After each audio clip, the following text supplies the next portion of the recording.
মাফ করলে একটা আলাদা শান্তি আছে ভাই। আপনি মাফ করবেন, দেখবেন আপনি দিন শেষে ভালো আছেন।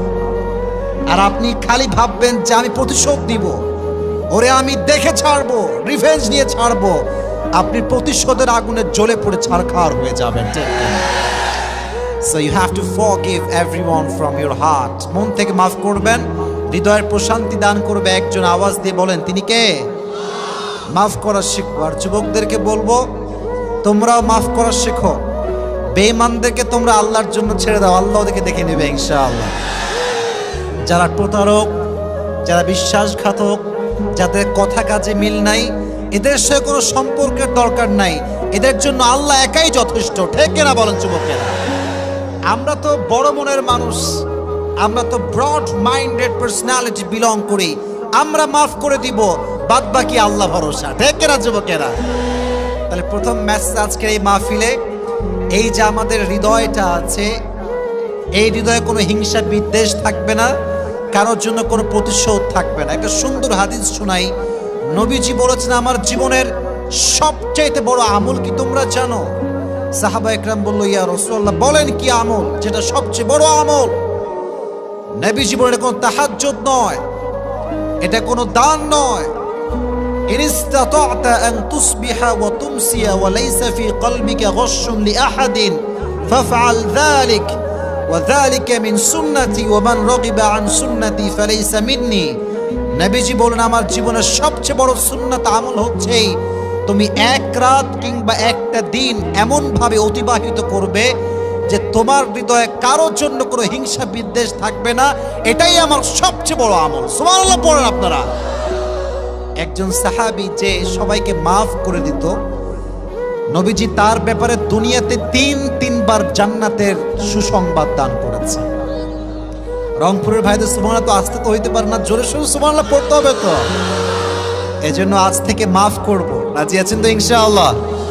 আল্লাহ আমাদেরকে এটা বোঝার তৌফিক দান করুক। পড়া আমিন। আর আসলে ভাই, রাস্তাঘাটের ব্যাপার অনেক কষ্টে থাকি, জ্যাম, মারামারি, কত রকম যে ঝামেলা, তবুও যে আল্লাহ আমাদেরকে নিয়ে আসছে, কথা বলার সুযোগ দিয়েছে। আল্লাহ যেন এইভাবে বাংলাদেশের প্রত্যেকটা প্রান্তে প্রান্তে আমাকে কথা বলার সুযোগ দান করে। সকলে পড়া আমিন। তবে এতটুকু বলতে পারি, আজকের ওয়াজ যে শুনবে তার জীবনের সমস্ত দুঃখ কষ্ট হালকা হয়ে যাবে। সুবহানাল্লাহ পড়লেন না আপনারা? এমনই একটি ওয়াজ করার নিয়ত করেছি আজকে ইনশাআল্লাহ। তবে আমি এতটুকু বলতে চাই, আমার অডিয়েন্স যেহেতু 90% বেশি যুবক ভাইয়েরা এসেছে, তো আজকের মোস্ট অফ দ্য টাইম আমরা যুবকদেরকে নিয়ে বেশি কথা বলবো আজকে ইনশাআল্লাহ। তো তোমরা যারা ডানের যুবকেরা আছো, এখানে হাজার হাজার যুবক এসেছো, আমি একটা আমানত দিচ্ছি, আমার আমানত রক্ষা করবা। আমানত হচ্ছে, আমি যখন কথা বলবো বাড়তি কোনো সাউন্ড করবেন না আমার কথা ছাড়া। যদি আমি কোনো রেসপন্স চাই তাহলে আমাকে উত্তর করবেন, বাদ বাকি কোনো আওয়াজ করা যাবে না। বলেন ইনশাআল্লাহ। তো যুবক ভাইদের আজকের এই মাহফিলে যারা যারা আসছেন, আপনাদের বউ আছে কার কার? দেখি একটু হাত তোলেন তো দেখি। আছে আছে, বহুত কম, বহুত কম। আচ্ছা, হাত নামান। এবার দেখবেন খেলা কাকে বলে। এবার যাদের বউটো কেউ নাই, সিঙ্গেল পার্টিরা দেখি হাত তুলে একটু। সবাই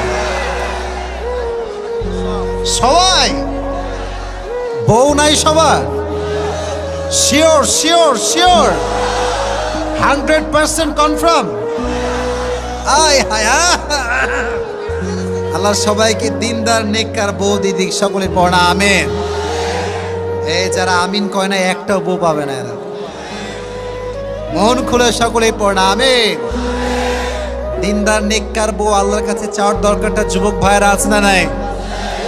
তবে এটা মাথায় রাখবা, তুমি বিয়ের আগে 3টা প্রেম করবা, তোমার বউ 10টা প্রেম করে তোমার বাসায় আসবে। তুমি 4 ঘাটের পানি খাবা, তোমার বউ 14 ঘাটের পানি খেয়ে তোমাকে বিয়ে করবে। এজন্য নিজের চরিত্র ভালো তো সব ভালো, নিজে ভালো তো দেশ ভালো, নিজে ভালো তো সমাজ ভালো। ঠিক কিনা? আল খাবিথাতু লিল খাবিথিনা ওয়াল খাবিথুনা লিল খাবিথাত ওয়াত তাইয়িবাতু লিত তাইয়িবিনা ওয়াত তাইয়িবুনা লিত তাইয়িবাত।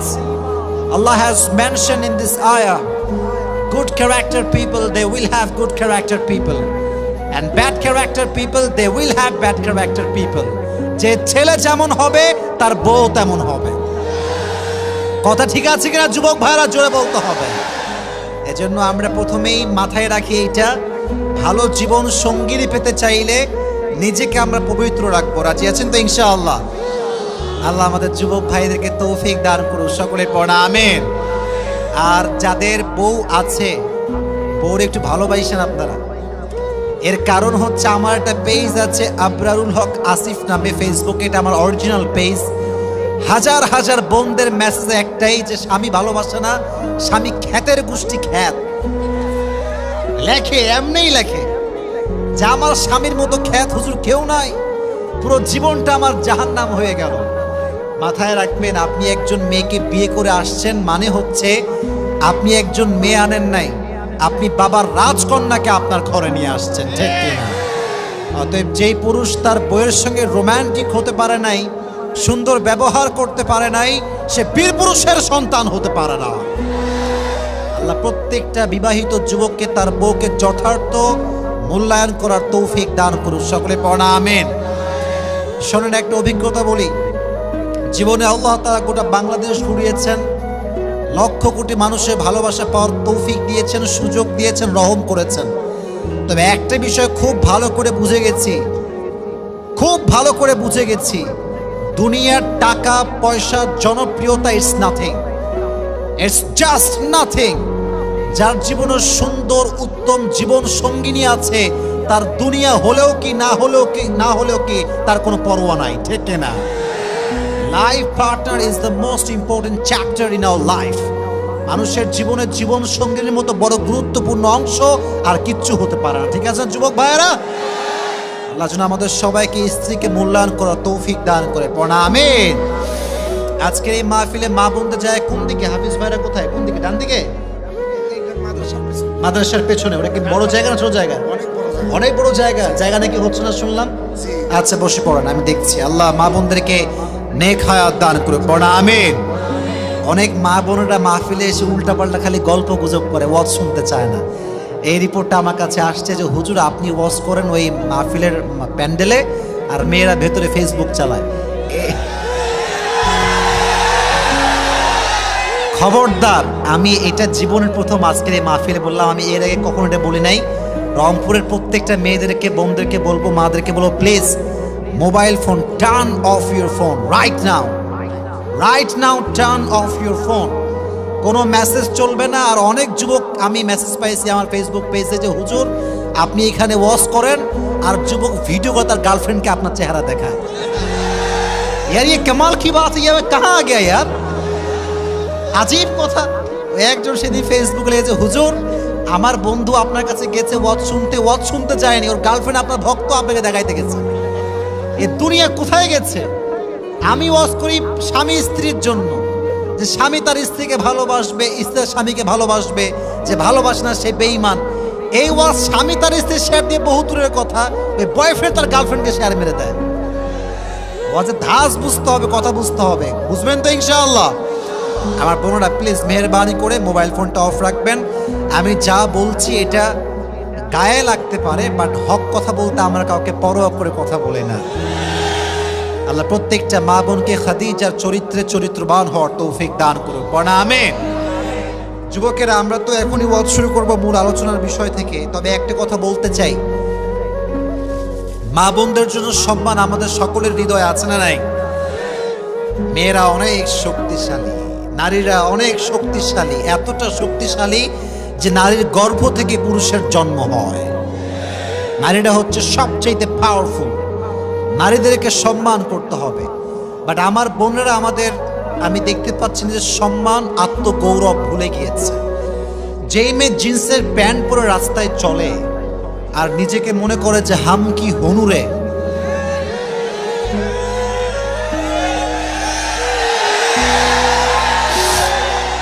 আসলে বোন আপনি কিছু হতে পারেন নাই। গোল্ড বা স্বর্ণ বা হীরা, ডায়মন্ড তখন আপনি ফুটপাতের দোকানে খুঁজে পাবেন না। এটা পেতে হলে আপনাকে গুলশান যাওয়া লাগবে, যমুনা ফিউচার পার্কে যাওয়া লাগবে, বসুন্ধরা যাওয়া লাগবে, এবং কাচের ভেতরে প্রোটেকশন সহ আপনার গোল্ডেন রাখা থাকে, ঠিক আছে না যুবক ভাইয়েরা? যেই মেয়ের দাম যত বেশি তার পর্দা জীবনে তত বেশি। যেই মেয়ে নিজের মূল্য বোঝে নাই সে এখনো পর্দাশীল হতে পারে নাই। ঠিক কিনা যুবকেরা বল? আর মাথায় রাখবেন, বেপর্দায় চলবেন, জিন্সের প্যান্ট পরবেন, টাইট ফিটিং শার্ট পরবেন, কপালে গাঁজাখোর ছাড়া ভালো চরিত্রবান যুবক আপনার জুটবে না। दिन शेषे आप जैसा होगे आपका हस्बैंड भी वैसा ही होगा, जैसा तुम तुम्हारा बीवी भी वैसा ही होगा। ठीक আছে যুবক ভাইরা, প্রত্যেকটা মা বোনকে বলবো আপনারা সকলে পর্দা মেইনটেইন করে চলুন, আল্লাহ তৌফিক দান করুন, পড়া আমিন। তবে পর্দা করলেই আসলে পর্দাশীল হওয়া যায় না, বোরকা পরলে কনফার্ম জান্নাতি হওয়া যায় না। আজকালকার অনেক মেয়েরা বোরকা পরে, হিজাব পরে, নিকাব পরে, মাথায় সব ঠিকঠাক, এই বোরকা পরে গানের সঙ্গে টিকটক করে আর নাচ গান করে ভিডিও বানায়। তো বোনেরা আমার, হিজাব পড়লেই হয় না, হিজাবের মান রাখতে হয়। আল্লাহ প্রত্যেকটা মা বোনকে হিজাবের মান রাখার তৌফিক দান করুক, আমিন। এবং প্রত্যেকটা মা বোনকে আল্লাহ তাআলা খাদিজার চরিত্রে চরিত্রবান হওয়ার তৌফিক দান করুক, সকলের পড়া আমিন। তো আমরা এখন 3টে তাকবীর দিব। 3টে কি কথা বলো রে প্লিজ, কোনো কথা হবে না। 3টে তাকবীর দিয়ে আমরা আমাদের ওয়াজ শুরু করব। প্রথম তাকবীর দিব যারা বিবাহিত তারা, দেখব যে কারা বেশি পাওয়ারফুল আজকের রংপুরের মাহফিলে। হ্যাঁ আমি দিচ্ছি, থাক, অত জোশ লাগবে না, আমি দিব, আপনি দিলেই হবে। আচ্ছা এবার বিবাহিতরা তাকবীর দেন দেখি, লিল্লাহি তাকবীর। পারফরমেন্স খুবই খারাপ, খুবই খারাপ।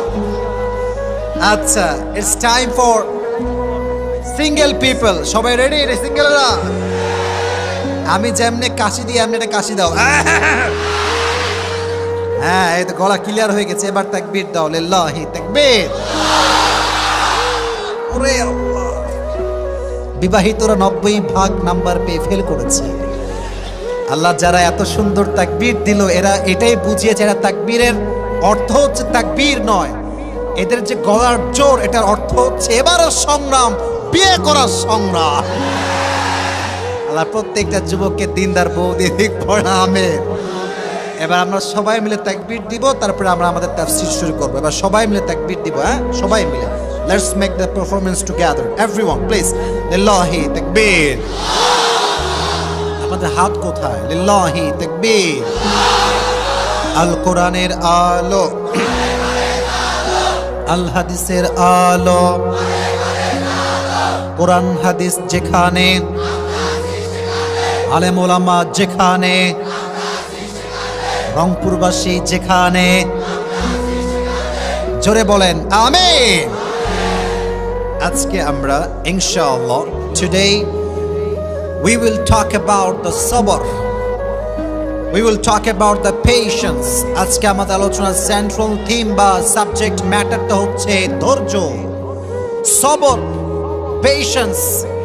জীবনে যে ধৈর্যশীল হতে পারে নাই সে তার জীবনে সফল হতে পারে নাই। ঠিক কিনা যুবকেরা বলো?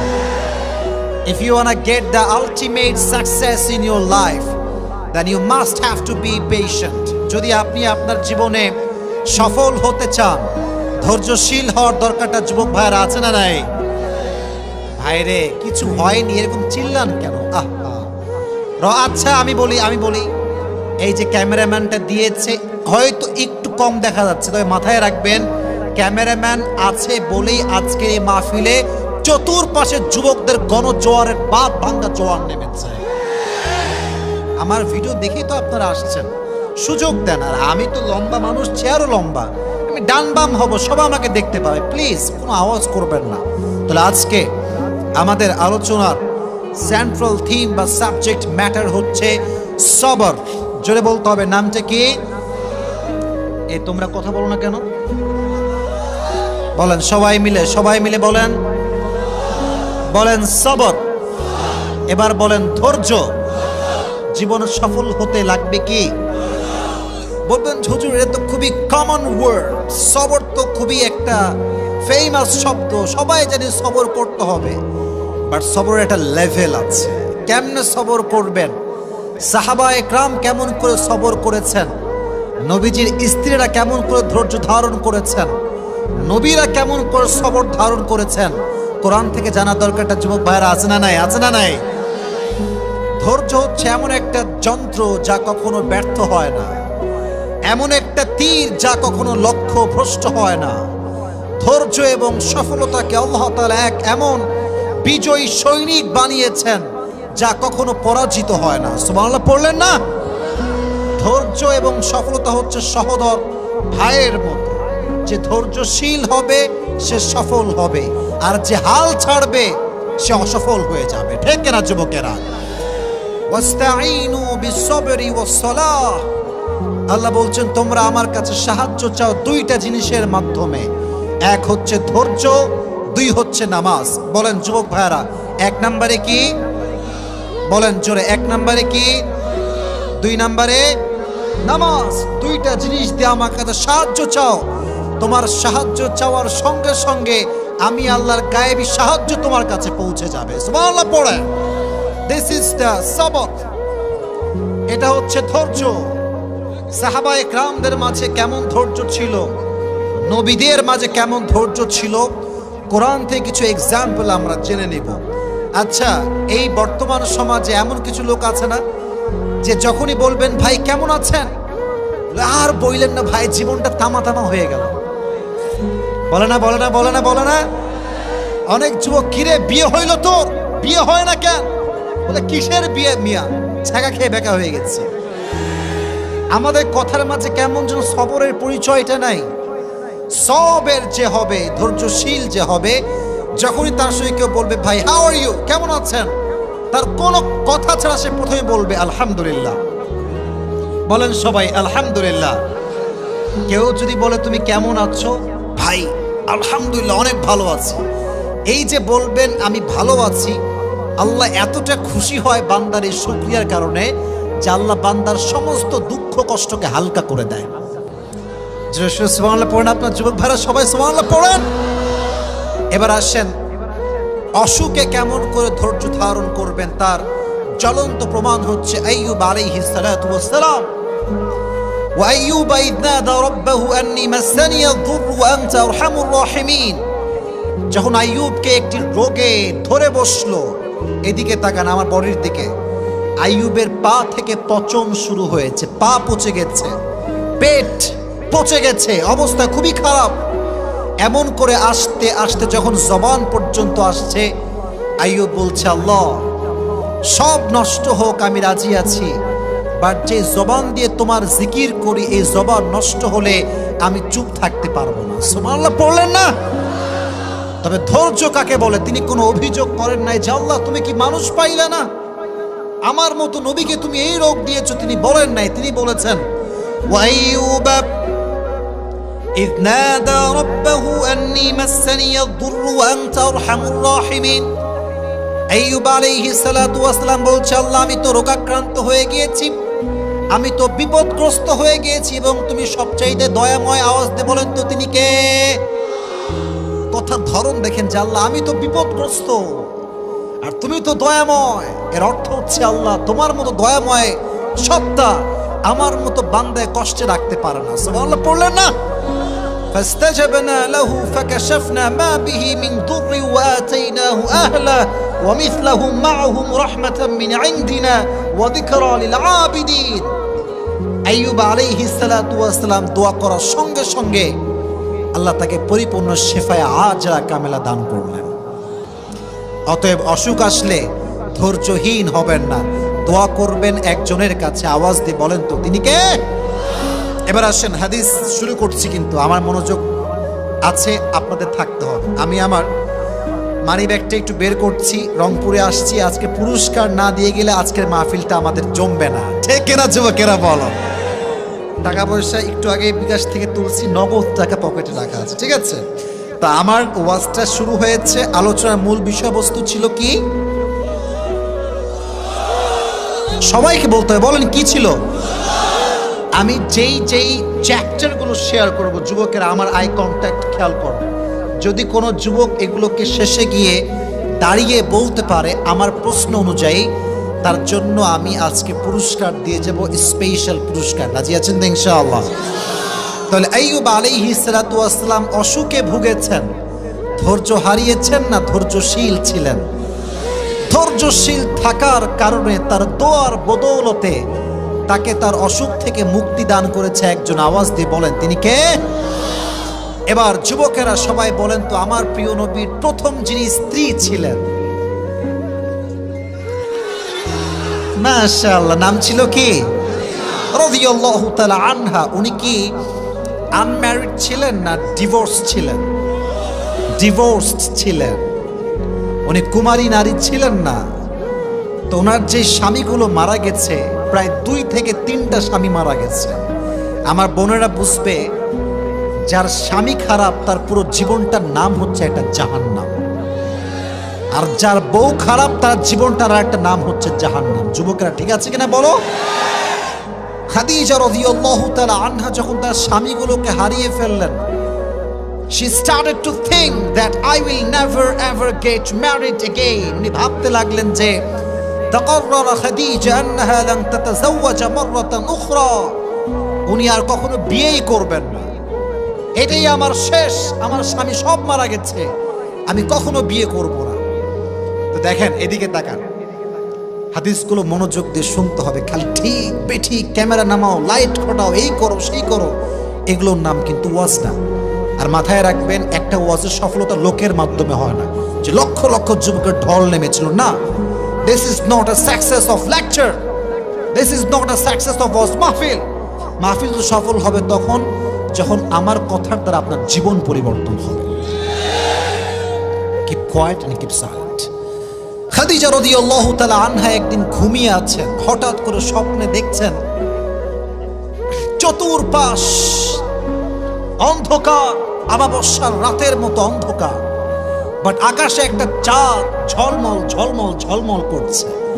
যখন তিনি তাকালেন আকাশের চাঁদের দিকে, দেখলেন যে আকাশের চাঁদটা কেমন যেন ভেঙে চুরে খাদিজার বুকের দিকে নেমে আসছে।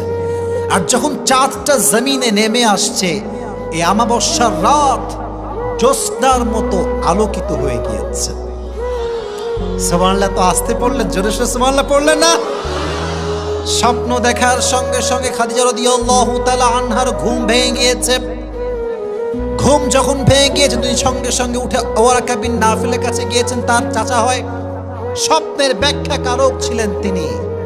বলছে, চাচা জান, আমি স্বপ্নে দেখেছি কি জানেন? বলছে, কি স্বপ্ন? বলছে, রাত গভীর অন্ধকার, হঠাৎ করে চাঁদের একটা টুকরা আমার বুকের দিকে নেমে আসছে, এবং ওই চাঁদের আলোতে পুরো আশেপাশের সবকিছু আলোকিত হয়ে গিয়েছে। এটার ব্যাখ্যাটা কি? চাচা সব কিতাব খুললেন, তাওরাত ইনজিল খুললেন, উনি ব্যাখ্যা পড়ে বুঝতে পারলেন যে ব্যাখ্যাটা আসলে কি হবে।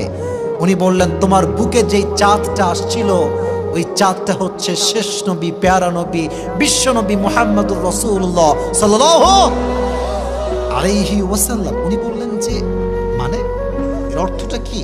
উনি বললেন যে, খাদিজা, তুমি যে বলেছিলা যে I will never ever get married again, আমি যে আর বিয়ে করব না, আল্লাহ তোমার জন্য এমন একটা পাত্র রেডি রেখেছে, তুমি বিয়ে না করে যাবা কোথায়? সুবহানাল্লাহ পড়েন আপনারা। উনি কিন্তু ধৈর্যের পরিচয় দিয়েছেন, ভেঙে পড়েন নাই। বাবার মৃত্যুর পরে কোটি টাকার বিজনেস, উনি একা একজন নারী সব বিজনেস সামলেছেন। আল্লাহু আকবার। তো বলছে, তাই নাকি? তাহলে কি সবরের ফল এত মিষ্টি হয়? ধৈর্যের ফল এত মিষ্টি হয়? অপেক্ষা শুরু করলেন যে কবে আমার সঙ্গে তার দেখা হবে। হঠাৎ একদিন নবীজির সঙ্গে দেখা হলো ব্যবসার খাতিরে। লম্বা হাদিস, আমি শর্টলি বলছি, প্রেসাইজলি বলছি। নবী যখন খাদিজার ঘরে প্রবেশ করলেন, খাদিজা বলেছেন, আমি ফিল করলাম যেন পূর্ণিমার চাঁদ আমার ঘরে প্রবেশ করেছে। আমার হৃদয়ে একটা প্রফুল্লতার ছোঁয়া বয়ে গেল। আল্লাহকে বললাম, আল্লাহ, তুমি যে তোমার ধৈর্যশীল বান্দিকে এত ভালোবাসো, আজকে আমি তিলে তিলে তিলে প্রমাণ পাচ্ছি। সুবহানাল্লাহ পড়েন। তো নবীজিকে দেখে তোমার প্রথমে পছন্দ হয়ে গেছে, বাট উনি কনফিউজড যে আসলেই কি এটা শেষ নবী? এটা কি আসলেই সেই নবী যার কথা আমার চাচা আমাকে বলেছিলেন? উনি তাওরাত ইনজিল খুললেন, থাক লাগবে না, তাওরাত ইনজিল খুলে নিয়াতে শুরু করলেন যে শেষ নবীর দেহের বৈশিষ্ট্য কেমন হবে। উনি পড়তে শুরু করলেন, শেষ নবীর দেহের বৈশিষ্ট্য হবে, বুকটা হবে উঁচা, পেটটা হবে নিচা, হাইটটা হবে, he will be neither absolutely white nor deep brown, কালারটা হবে খুব বেশি সাদাও না খুব বেশি কালোও না, এটা হবে একদম সুন্দর লাবণ্যময় চেহারা। সুবহানাল্লাহ পড়লেন না? আর হাইটটা কেমন হবে? কানা রবআতাম মিনাল কওম লাইসা বিতাবিল ওয়ালা বিলকাসির, the prophet was medium of height, neither tall nor short, নবীজি খুব লম্বাও না খুব খাটোও না, মাঝারি গড়নের একজন মানুষ হবে। সুবহানাল্লাহ পড়লেন না? উনি মিলাতে শুরু করলেন যে how will be the haircut of last messenger Muhammad সাল্লাল্লাহু আলাইহি ওয়াসাল্লাম, চুলের কাটিং হবে কেমন। উনি দেখতে পেলেন চুলের কাটিং হবে বাবরি কাটিং ঘাড় পর্যন্ত, তাকায় দেখলেন নবীজির চুল বিশাল লম্বা লম্বা চুল। সুবহানাল্লাহ নাই আপনাদের মুখে? ওয়া কানা ইউফাররিকু বাইনা শারি, শেষ নবীর চুলের মাঝখানে সিঁথি থাকবে এবং নবীজির চুলের মাঝখানে সিঁথি ছিল এবং উনি সবসময় একটা আতর ব্যবহার করতেন। যখনই সেজদা দিতেন আতরের ঘ্রাণে সেজদার জায়গাটা খুশবুতে আমোদ হয়ে যেত। সুবহানাল্লাহ পড়েন। উনি ভাবলেন যে না, এটা আর ভুল হতে পারে না, এটাই তো প্রিয় নবী মুহাম্মদুর রাসূলুল্লাহ সাল্লাল্লাহু আলাইহি ওয়াসাল্লাম। যুবকেরা শোনো, পছন্দ হলে কিন্তু বিয়ের প্রস্তাব দেওয়ার সাহস সবার হয় না। ঠিক আছে না যুবক ভাইরা? বলো বলো বলো বলো। পছন্দ হয়ে যদি প্রস্তাব দেওয়া যেত তাহলে আজকের 80% যুবকের বিয়ে হয়ে যেত। ঠিক না? Actually we scare of it, আমরা খুব ভয় পাই যে গেলে কি যে বলে। আর আজকালকার বাবারা তো ইয়ার সির্ফ पैसा ढूंढता है कि पैसा कहाँ है। ছেলে ফ্রিল্যান্সিং করে লাখ লাখ টাকা কামায়, নো হবে না, সরকারি টাকলা। अरे 100% आ जाओ यार, हम तो शादी देने के लिए तैयार है। কিন্তু ফ্রিল্যান্সিং করে যুবক, জব করে যুবক, বিজনেস করে যুবক, দাম দিতে চায় না, সরকারি, খালি সরকারি থাকবে।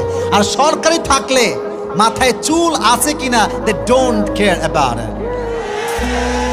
এত আস্তে ঠিক বলে কিন্তু আমি ওয়াজ করতে পারবো না। ওই হাদিসটা বলতে গিয়ে মনেই পড়লো, বলে ফেলবো সবাইকে। সেদিন নাটোরের একটা মাহফিল বলছিলাম যে কোন একজন যুবক ওই যে বাবা মেয়েকে বিয়ে দিয়েছে সরকারি টাকলার সঙ্গে, বলছে আব্বা জান এটা আপনি কি করলেন, কার সঙ্গে মেয়েকে বিয়ে দিলেন, इसके सर पे तो बाल नहीं है, মাথায় তো চুল নাই। তো আব্বা বলছে পাগলা কি করছে, सर पे बाल नहीं है तो क्या हुआ, जेब में माल तो है ना। মাথায় চুল না থাকলে কি হবে, পকেটে টাকা থাকলে আমি রাজি আছি। কথা ঠিক না যুবকেরা? বল না, রংপুর এরকম আব্বা জান নাই, আর থাকলেও আল্লাহ হেদায়েত দান করে। পড়া আমিন।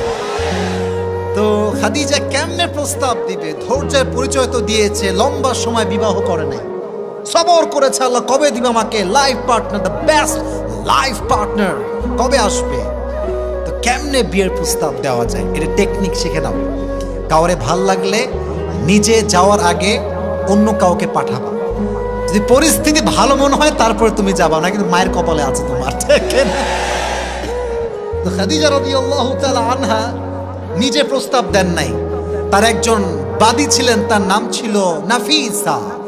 মুখস্থ হাদিস বলতে হবে কিন্তু, নাম ছিল কে?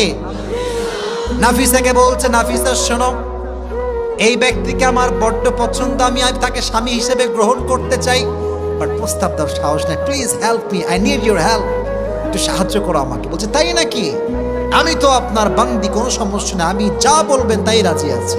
চলে গিয়েছে। ট্রিক দেখেন, কথাগুলোর ধাঁচ বুঝবেন, খালি ঠিক বেঠিক বললেই হবে না। নবীজি বসে আছেন, নবীজির বয়স হচ্ছে 25 years old, 25 বছর। কত বছর? দাঁড়ায় থাকা ভাইরা কথা কয় না, বলেন না কত বছর? 25 বছর। নাফিসা আসছে, নাফিসা কিন্তু বয়স্ক মানুষ, এসে বলছে আসসালামু আলাইকুম। নবীজি বলছে ওয়ালাইকুম আসসালাম, কাইফা হাল, কি খবর? আলহামদুলিল্লাহ ভালো আছি। কি খবর, আসছেন কেন? বলছে আচ্ছা একটা প্রশ্ন করতে চাই, যদি মাইন্ড না করেন। নবীজি বলছে বলেন, আমি মাইন্ড করবো না, বলেন। আচ্ছা আপনার বয়স কত? বলছে বয়স তো ভালোই হয়েছে, 24 না 25 হয়ে গেছে। আচ্ছা 25 বছরের বয়স, বিয়ে করেন না কেন? বলছে কি বিয়ে করবো, টাকা পয়সার বড্ড অভাব। টাকা পয়সা কি বিয়ে করা যায়? আমার কোনো জব নাই, চাকরি নাই, তাই বিয়ে করতে পারছি না। But actually I am looking for religious girl. আমি দেখছি কোথায় ভালো মেয়ে পাওয়া যায়।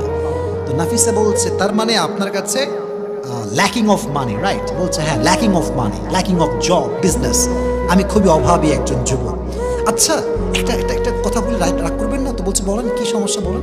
বলছে আমার কাছে এমন একজন মেয়ে আছে যাকে বিয়ে করলে আপনার না লাগবে ঘর, না লাগবে মোহর, না লাগবে টাকা, না লাগবে খাওয়াইতে। আপনি তারে বিয়ে করবেন, তারে কিছু দেওয়া তো লাগবে না, লাগবেই না, বরং সেই আপনাকে সব কিছু দিয়ে দিবে। না, সুবহানাল্লাহটা জোরে সোরে হয় নাই। নবীজি, হি ওয়াজ জাস্ট শকড। কি এরকম মেয়ে কি এই যুগে পাওয়া যাবে? আদৌ কি পসিবল এটা? বলছে অবশ্যই পসিবল। বলছে মাসমুহা, তার নামটা কি? বলছে তার নাম হচ্ছে বিবি খাদিজা। সুবহানাল্লাহ পড়েন। সত্য কথা হচ্ছে নবীজি প্রথম দেখায় খাদিজাকে পছন্দ করেছেন। তো আগে থেকে হৃদয়ে একটা জায়গা আছে। উনি বললেন তাই নাকি? আমি তো আগেই রাজি, তবে একটা কাজ আছে। আমার একজন রিলেটিভ আছেন, তার নাম হচ্ছে আমার চাচা আবু তালেব। নামটা কি? ওনাকে ছাড়া আসলে আমি বিয়েটা করতে পারবো না। তো ঠিক আছে, তাই হবে, নিয়ে আসেন চাচাকে। চাচাকে নিয়ে আসা হলো, ডিল ফাইনাল হয়ে গেল, বিয়ের দিন তারিখ ধার্য হয়ে গেল। নবীজি কি দিবে মোহর হিসেবে? কিচ্ছু নাই। আবু তালেব 20টা উট নিয়ে আসলেন। বলছে ইয়া খাদিজা, তোমাকে দেওয়ার মতো কোনো কিছু আমাদের কাছে নাই। You are the richest girl in Medina. তোমার মতো ধনাঢ্য নারী এই তল্লাটে কেউ নাই। 20টা উট দিলাম, যাও। খাদিজা 20টা উট নিয়েছেন, বাট বিয়ের পরে ওই 20টা উট মানুষের ওয়ালিমা হিসেবে আবার জবাই করে দিয়েছেন। সুবহানাল্লাহ পড়েন। বিয়ে হয়ে গেল। বাসর রাত যখন হলো, রাতের বেলা নবীজি এসেছেন ঘরে। খাদিজা বলছে ইয়া রাসূলুল্লাহ, ইয়া হাবিবাল্লাহ। যদিও বা তখন নবীজি নবুয়ত পান নাই, বাট ডেকেছেন ইয়া মুহাম্মদ, বা নবীকে ডেকেছেন। বলছেন যে শোনেন, আমি যে ধৈর্যশীল ছিলাম, সবর ছিলাম, এই একটা ধৈর্যের গুণের বিনিময়ে আল্লাহ আপনার মতো মানুষকে আমার জীবন সঙ্গী হিসেবে পাঠিয়ে দিয়েছে। যুবক, তোমরা খুবই ডিপ্রেসড। আরে কবে বিয়ে হবে, পাই না কেন রে? আরে বেটা, ধৈর্যশীল হতে হবে। এমন একটা ভাগ্যে তোমার জুটবে যে তোমার ভাগ্যে তোমার বন্ধুরা আশেপাশেও নাই। ঠিক কিনা যুবকেরা? বল, ধৈর্যশীল হও। তোমার যে বন্ধুর বউটো আছে বলে কিরে তোর তো জীবনে বিয়ে হবে না রে, তুমি বললো বেটা তুই খালি একটু থাম, এমন একটা বিয়ে করবো তুই আশেপাশে ভিড়ার সাহস পাবি না। ঠিক কিনা যুবকেরা? You must have to be patient. ধৈর্যশীল হবে যে তাকে উত্তম জীবন সঙ্গী দান করবে একজন। আওয়াজ দিয়ে বলেন তো তিনি কে?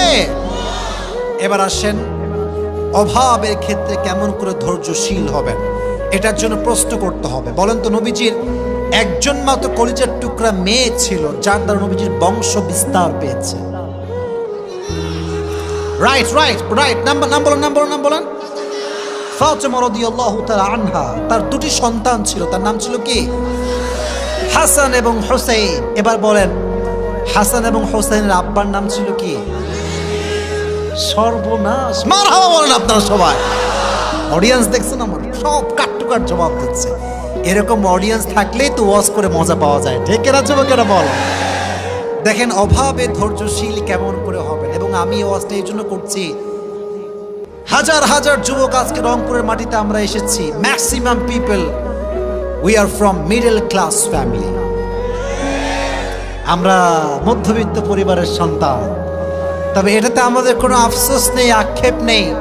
নবীজির হাদিস আছে, গরিবরা বড় লোকের চাইতে 500 বছর আগে জান্নাতে প্রবেশ করবে। Are you happy? Are you happy? আজ থেকে এটা প্রাউড ফিল করে বলবেন যে আরে বেটা, আমি গরিব হতে পারি, আমি মধ্যবিত্ত পরিবারের সন্তান হতে পারি, বাট আমি আল্লাহর কাছে একজন প্রিয় বান্দা। সুবহানাল্লাহ পড়ে। তো একদিন আলী রাদিয়াল্লাহু তাআলা আনহু এবং ফাতেমার ঘরে এত অভাব দেখা দিল, 3 দিন যাবত কোনো রান্না নাই। এবার আলী রাদিয়াল্লাহু তাআলা আনহু বড্ড ক্ষুধার্ত হয়ে গেলেন। ডাক দিয়ে বললেন, ইয়া ফাতেমা, তোমার আব্বার কাছে যাও, গিয়ে চেয়ে নিয়ে আসো আমার জন্য। আব্বার কাছে যাও, আমার জন্য কিছু খাবার চেয়ে নিয়ে আসো।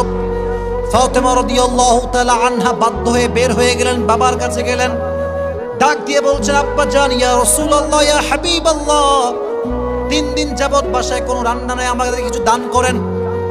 এবার নবীজি ধৈর্যের পরীক্ষা নেওয়া শুরু করছেন, বলছে, ইয়া ফাতেমা, এই তোমরা কই যাও, বসো, এখানে বসো, কোনো বিশৃঙ্খলা করবে না, খবরদার।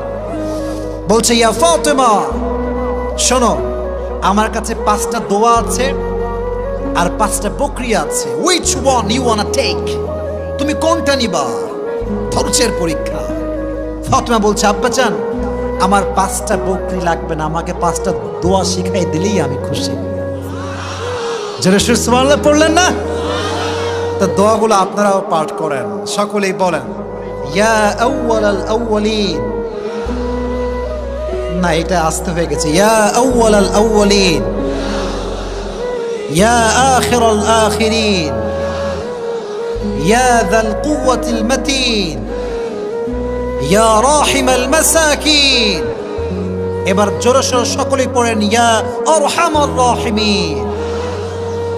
এই 5টা শব্দের দোয়া যে ব্যক্তি অভাবে পাঠ করবে, তার দোয়ার বিনিময়ে আল্লাহ তাকে সমস্ত অভাব থেকে মুক্তি দান করবে। এই দোয়াটা বারবার পাঠ করবেন। তো তখন ফাতেমা রাদিয়াল্লাহু তাআলা আনহা বাসায় ফিরে আসছেন, ওইদিকে আলী রাদিয়াল্লাহু তাআলা আনহু অপেক্ষা করছেন, ফাতেমা কখন আমার জন্য খাবার নিয়ে আসবে। ফাতেমা রাদিয়াল্লাহু তাআলা আনহা যখন বাসায় আসছেন, হাতটা ফাঁকা, হাতে কোনো খাবার নাই, চাল নাই, ডাল নাই। আলী রাদিয়াল্লাহু তাআলা আনহু খেপে গেছেন, ফাতেমা, আইনা তুআম, খাবার কোথায়? তোমার তো হাত ফাঁকা। বলছে, আলী, ভালো করে খেয়াল করো, আমার হাত ভরা। হাত ভরা মানে ভালো করে ব্যাখ্যা করো। বলছে, আলী, যাহাবতু লিদ-দুনিয়া ওয়া জিতু বিল আখিরা, আমি তো আমার আব্বাদের কাছে দুনিয়া চাওয়ার জন্য গিয়েছিলাম, আমার আব্বা পুরো হাত ভরে আমাকে আখিরাত দিয়ে ফেরত পাঠিয়ে দিয়েছে। গিয়েছিলাম দুনিয়া চাওয়ার জন্য, আমার আব্বা যেন আমাকে আখিরাত দিয়ে পাঠিয়ে দিয়েছেন। এবার আলী রাদিয়াল্লাহু তাআলা আনহু নিজেই গেছেন নবীজির কাছে, ইয়া রাসূলুল্লাহ, অনেক অভাব, কিছু দেন আমাদের সবাইকে। এবার নবীজি জামাইকে পরীক্ষা শুরু করছেন, জামাইকে ধৈর্যের পরীক্ষা। বলছে, জামাই, 5000 বকরি আছে আর 5টা দোয়া আছে, কোনটা নিবা? তো জামাই তো বুঝে গেছে আমার আব্বা জান, শ্বশুর আব্বা জান সবরের পরীক্ষা নিচ্ছেন। উনি বলছেন, আব্বা জান, 5000 বকরি লাগবে না, 5টা দোয়া শিখাই দিলে আমি খুশি হয়ে যাব। ধৈর্যের সঙ্গে ফিরে আসছেন, নবীজি সুসংবাদ দিয়েছেন, আমার জামাই আলী আমার সঙ্গে জান্নাতে একসঙ্গে আমার সঙ্গে দাঁড়িয়ে যাবে, আমার সঙ্গে থাকবে, আমার সঙ্গে থাকবে। তাহলে বোঝা গেল অভাব আসলে ধৈর্যশীল হওয়ার দরকারটা যুবক ভাইরা আছে না নাই? আছে না নাই? আর যদি অভাব আসে, 5টা বাক্য বেশি বেশি পড়বেন, ইয়া আউয়ালাল আউয়ালিন, ইয়া আখিরাল আখিরিন, ইয়া যাল কুওয়াতিল মাতিন, ইয়া রাহিমাল মাসাকিন, ইয়া আরহামার রাহিমিন। এই 5টা বাক্য বেশি বেশি পাঠ করলে আপনার অভাব দূর করে দিবে একজন, তিনি কে? তাহলে অভাব আসলে আমরা অভিযোগ করবো না যে আল্লাহ তুমি গরিব কেন বানালা, গরিব হয়ে আমি খুশি হলাম এই জন্য যে কিয়ামতের দিন আমার হিসাব সহজ হয়ে যাবে। ঠিক কেনা যুবকেরা বলো? এবার আসেন, মাঝে মাঝে আমাদের জীবনে এমন হয় না যে মানুষ আমাদেরকে মিথ্যা অপবাদ দেয়? দেয় না, দেয় না, দেয় না, দেয় না, দেয় না? দেখবেন মিথ্যা অপবাদ এত খারাপ, এত খারাপ। একজন যুবকের চরিত্র, একজন নারীর চরিত্র নিয়ে মানুষ যখন কথা বলে, তার পুরো ক্যারিয়ারটাও ধ্বংস হয়ে যায়। আমি মনে করেন কারোর সাথে আমার কোনো বাজে সম্পর্ক নাই, একজন বলল যে হুজুরের এই মেয়ের সঙ্গে বাজে সম্পর্ক, কথা কথা। এখানে যুবক আছে, তার কোনো বউ নাই, গার্লফ্রেন্ড নাই, কিচ্ছু নাই। কেউ ফেসবুকে পোস্ট করলো যে এই যুবকের সঙ্গে আমাদের এলাকার 4 জন্মের অবৈধ সম্পর্ক আছে। এটার নাম হচ্ছে ব্লেম, অপবাদ। অপবাদ আসলে কেমন করে ধৈর্যশীল হবেন, একটা হাদিস শোনাই। তবে এটার আগে আর কি প্রশ্ন, নবীজির একজন মাত্র wife, she was not married, she was virgin, তিনি একজন কুমারী ছিলেন। তোমরা বলো নামটা কি ছিল যুবক ভাইরা? বলো বলো। আয়েশা রাদিয়াল্লাহু তাআলা আনহা। আচ্ছা, এবার প্রশ্ন, নবী যখন আয়েশাকে বিয়ে করেছিলেন, আয়েশার বয়স ছিল কত? কে বলতে পারে? আপনারা বলেন না, কয় বছর? কয় বছর? মাথায় রাখবেন, যখন বিয়ে হয় তখন বয়স ছিল 6, আর যখন শ্বশুর বাড়িতে তুলে নিয়ে আসে তখন বয়স ছিল 9। সুবহানাল্লাহ পড়লেন না আপনারা? অনেক নাস্তিক বলে যে আমার নবী নাকি নারী লোভী ছিল, এই জন্য নাকি নবীজি নারীকে 6 বছর বয়সে বিয়ে করেছেন। নাউজুবিল্লাহ পড়লেন না? আরে যে আমার নবীকে গালি দেয় এটা পিতৃ পরিচয়হীন জারদ সন্তানের, জন্মের ঠিক নয়। আমি আসিফের স্পষ্ট বক্তব্য রংপুরের মাটিতে আমি দিয়ে যাচ্ছি, খুব ভালো করে শুনবেন। আমাকে গালি দাও আমি সহ্য করব, বাপকে দাও সহ্য করব, পরিবারকে দাও সহ্য করব, মাকে দাও সহ্য করে ফেলবো কোনো মতে। বাট আমার নবীকে নিয়ে একটা টু শব্দ বলবা, আমার দেহে 1 ফোঁটা রক্ত যতক্ষণ পর্যন্ত আছে এটা আমি চুল পরিমাণ বরদাস্ত করতে পারবো না। এটার নাম হচ্ছে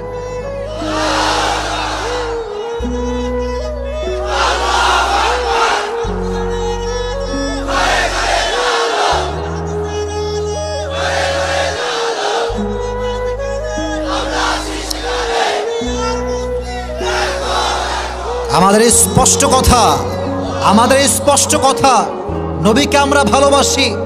নবীকে কেউ কটাক্ষ করে ও নাস্তিক বাজে কথা বলবে আর মুসলমান ঘরের সন্তান আমরা চুপ থাকবো, এটা কোশ্চিন কালও সম্ভব হতে পারে না।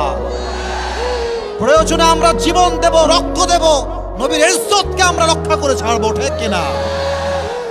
আমরা যেন আয়েশা রাদিয়াল্লাহু তাআলা আনহাকে বিয়ের পর নবীজি একদিন সফরে গেলেন ঘোরার জন্য। মাঝে মাঝে বউ কিনে আমরা কক্সবাজারে ঘুরতে যাই না? এখন তো সুবিধা হয়ে গেছে, এখন তো ট্রেন চালু হয়ে গেছে যুবকেরা, এখন প্লেন আছে, রাজশাহী থেকেও প্লেন আছে, আবার ঢাকার থেকে কক্সবাজার সোজা ট্রেনে আপনি যাবেন, একদম পুরো কক্সবাজার আপনাকে নিয়ে চলে যাবে। তো মাঝে মাঝে বউ কিনে ঘুরবেন। স্বামীরা আজকাল এমন খ্যাত, কিচ্ছু বোঝে না। আর এমন অনেক স্বামী আছে সারা জীবনে বউকে একবার আই লাভ ইউ বলে নাই। এরকম স্বামী আছে না নাই? আছে না নাই? তো নবীজি আয়েশাকে নিয়ে মাঝে মাঝে ঘুরতেন। তবে এটা একটা সিস্টেম ছিল, লটারি সিস্টেম। রংপুরের ভাইয়েরা কি সিস্টেম? লটারি। একটা এরকম বাটি থাকতো, সব বিবির নাম রাখা হতো, 1 2 3 4 করে নাম রাখা হতো। তো যার নামটা উঠতো নবীজি তাকে নিয়ে ঘুরতে যেতেন। তো সেই মাসে যার নাম আসছে তিনি হচ্ছেন আয়েশা। সুবহানাল্লাহ পড়লেন আপনারা সবাই? সবরের মেসেজটা কোথায় আমি দিচ্ছি এখন? আয়েশাকে নিয়ে ঘুরতে যাওয়ার পর যখন কাম ব্যাক করবেন, আয়েশা রাদিয়াল্লাহু তাআলা আনহা প্রকৃতির ডাকে সাড়া দেওয়ার জন্য উট থেকে নামলেন। আগের যুগে এটাকে বলা হতো হাউদাজ, পালকি, পালকিতে চড়ে ঘোরা হতো। তো আয়েশা রাদিয়াল্লাহু তাআলা আনহা ছিলেন, she was slim, she was not a fat. তিনি একজন স্লিম বডির মানুষ ছিলেন। তো দেখবেন স্লিম বডির মানুষ যখন রিক্সায় ওঠে, রিক্সাওয়ালা বোঝে না যে পেছনে কেউ আছে কিনা। আর যখন একটা মোটু মার্কা লোক ওঠে, দুইজনের জায়গা ওই একাই খেয়ে ফেলে, ঠিক খেয়ে যাবো কিনা।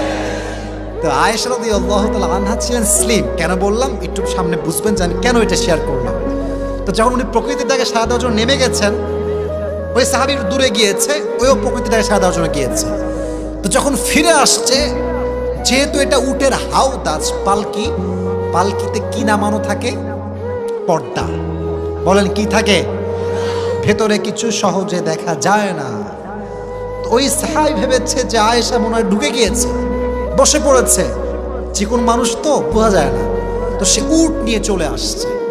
এদিকে আয়েশা রাদিয়াল্লাহু তাআলা আনহা যখন কাম ব্যাক করেছেন, দেখছেন উট নাই। কিরে, উট গেল কোথায়? সাহাবী গেল কোথায়?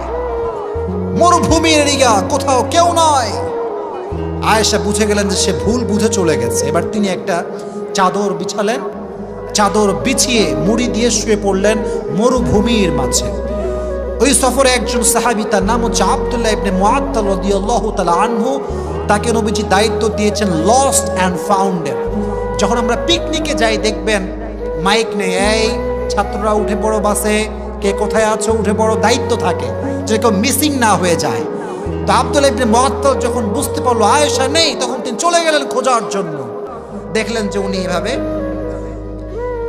কাপড় বিছিয়ে মুড়ি দিয়ে শুয়ে আছেন, খুবই স্লিম একজন মানুষ। উনি গিয়ে, যেহেতু পর্দার আয়াত নাজিল হয়েছিল, উনি একটা কাশি দিলেন। আয়েশা রাদিয়াল্লাহু তাআলা আনহা বুঝতে পারলেন যে আমাকে রিসিভ করার জন্য লোক এসেছে। আয়েশা রাদিয়াল্লাহু তাআলা উঠে খুব সুন্দর করে মুড়ি টুড়ি দিয়ে পর্দা করে রেডি হলেন, উটের হাউদাজে উঠলেন। কিন্তু এদিকে সব সাহাবা একরাম ফিরে গেছে বাসাতে, কেউ নয়। সব সাহাবা একরাম যার যার গন্তব্যে পৌঁছে গিয়েছে। যখন আয়েশা একাই তার সঙ্গে ফিরে আসছে সে দূরের সফর থেকে, তখন মুনাফিকের সর্দার আব্দুল্লাহ ইবনে সালুল সুযোগ খুঁজে পেয়েছে অপবাদ দেওয়ার জন্য। যখন সে সকালবেলা ফিরে আসছে সারা রাত সফর করে, আব্দুল্লাহ ইবনে সালুল গোটা মদিনার ভেতরে প্রোপাগান্ডা ছড়িয়ে দিয়েছে যে মুহাম্মদের বিবি আয়েশার সঙ্গে আব্দুল্লাহ ইবনে মুআত্তলের জেনার সম্পর্ক আছে। নাউজুবিল্লাহ, তো আস্থা হয়ে গেল আপনাদের সবার। একজন নারীর জন্য এর চাইতে বড় ব্লেম অপবাদ আর কিচ্ছু হতে পারে না, ঠিক কিনা? সোজা চরিত্রে আঘাত। তবে আয়েশা জানতেন না যে আমার বিরুদ্ধে এতটা অপবাদ ছড়ানো হয়েছে। উনি খেয়াল করলেন যে নবীজি আগের মতো আর ভালোবাসে না। আগে যেমন ভালোবাসতো, আই লাভ ইউ বলতো, ঘুরতে নিয়ে যেত, এখন আর ভালোবাসে না। কিন্তু জানেন না যে কি কারণ আসলে এর পেছনে আছে। এবার আয়েশা রাদিয়াল্লাহু তাআলা আনহা যখন বাবার বাসায় গেলেন, বাবা এ বাসায় যাওয়ার পর একজন মহিলা এসে বলছে, আয়েশা তুমি কি জানো তোমার বিষয়ে কি লটানো হচ্ছে? কি বলেন তো দেখি। বলছে তোমার বিষয় লটানো হচ্ছে, তুমি নাকি ওই সাহাবীর সঙ্গে জেনা করে ফিরে আসছো। নাউজুবিল্লাহ বললেন না? এটা শুনে আয়েশা মাথায় আকাশ ভেঙে পড়ছে। আরে আমার বিরুদ্ধে এত বড় অপবাদ আমি কেমনে সহ্য করব? আব্বা জান, আপনি একটু বোঝান না, আমি তো এই কাজটা করি নাই। আবু বকর বলছে আমার কিচ্ছু করার নেই আম্মা জান, তুমি একটু দোয়া করো আল্লাহর কাছে। এবার নবীজি আসছে। দেখেন ভাই, সত্য কথা হচ্ছে এই, বিপদ আসলে বোঝা যায় কে ভালোবাসে আর কে ভালোবাসে না। আমি সব সময় বলি, খারাপ সময়কে আমি অলওয়েজ থ্যাঙ্কস দেই, কারণ খারাপ সময় না আসলে আমি আমার আশেপাশের বেঈমানগুলোকে চিনতে পারতাম না। मैं हमेशा अपने बुरे वक्त का शुक्रिया अदा करता हूँ, इसलिए कि उसने मुझे पैगाम दे दिया कि कौन मेरा अपना है और कौन मेरा पराया है, ठीक है ना? বিপদ আসলে বোঝা যায় যে কে ভালোবাসে কে ভালোবাসে না। যখন তোমার টাকা পয়সা আছে সবাই বলবে I love you, I really love you from my heart. আর যখন তুমি শূন্য হতচ্ছাড়া হয়ে যাবা, ওই ভালোবাসার মানুষগুলো তুমি হারিকেন দেওয়ার খুঁজে পাবা না, ঠিক কিনা বলো? তো নবীজি এসে বলছে, আয়েশা শোনো, তুমি কি সত্যি এই কাজ করেছো? যদি করে থাকো তুমি তওবা করে নিও।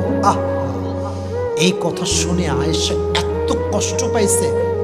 এদিকে তাকান, আয়েশা দাঁড়িয়েছিলেন, নবীর এই কথা শুনে এমনি বসে গেছে। নবী হে, ইউ ডোন্ট বিলিভ মি? আপনি আমাকে বিশ্বাস করেন না? আমি তো এই কাজ করি না, আমি তো আশেপাশেও নাই। নবীজি বলছে আচ্ছা আচ্ছা কোনো সমস্যা, তুমি তওবা করে নিও। তো আয়েশা বলছে, নবী অপেক্ষা করেন, যার কেউ নাই তার আছে কে?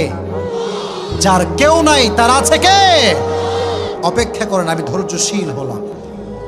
আয়েশা অপবাদ পেয়ে ধৈর্যশীল হলেন।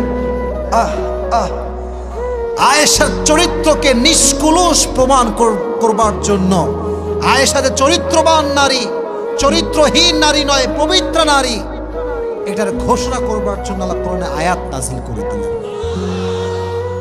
ধৈর্যশীল হও, তুমি ধৈর্য ধারণ করো।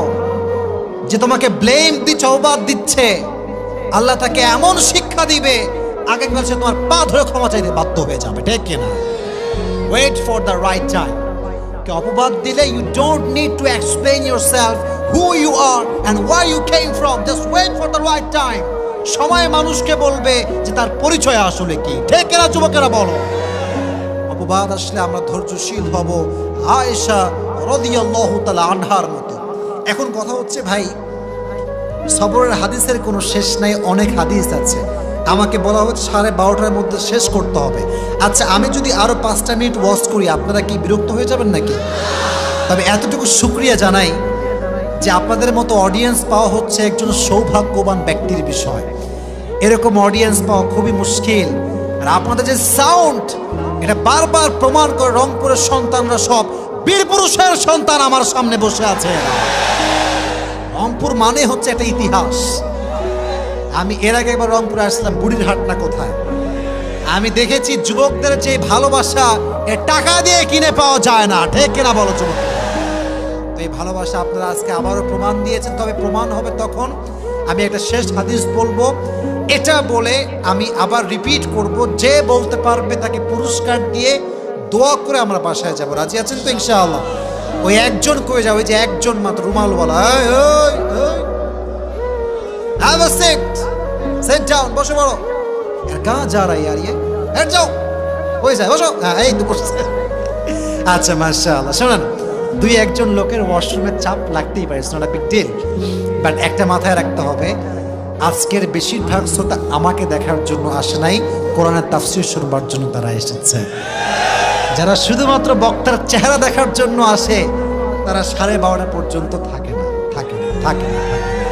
তো আজকের এই জনগণ, কোরআন প্রেমিক জনগণ আমার সামনে বসে আছে, ঠিক কিনা যুবকেরা?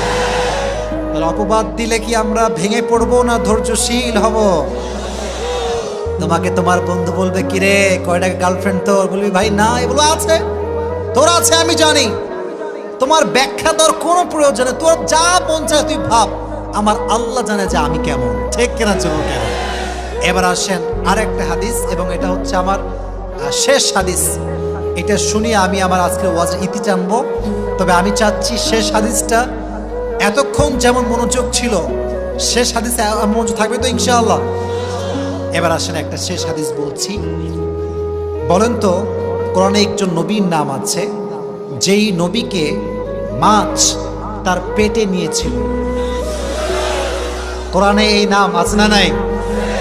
মাশাআল্লাহ। ইউনুস আলাইহিস সালাম যখন মাছের পেটের ভেতরে, ওখানে কোনো মন্ত্রী টেলিফোন চলবে? হ্যাঁ, এটা আমার লোক রে, ছেড়ে দে, চলবে এটা কি? সমুদ্রের নিচে কোনো কানেকশন আছে কি? গ্রামীণ ফোনের, বাংলালিংকের কানেকশন আছে, রবির কানেকশন আছে নাকি? মানে কানেকশন আছে এক সত্তার, তিনি কে? আল্লাহর কানেকশন আছে।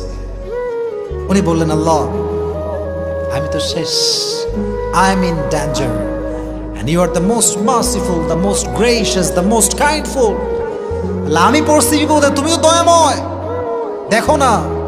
উনি দোয়া ইউনুস পাঠ করলেন, সবাই পড়েন লা ইলাহা, পড়েন না সবাই দোয়া ইউনুস, সবাই পড়েন লা ইলাহা ইল্লা আনতা সুবহানাকা ইন্নী কুনতু মিনাল যালিমিন।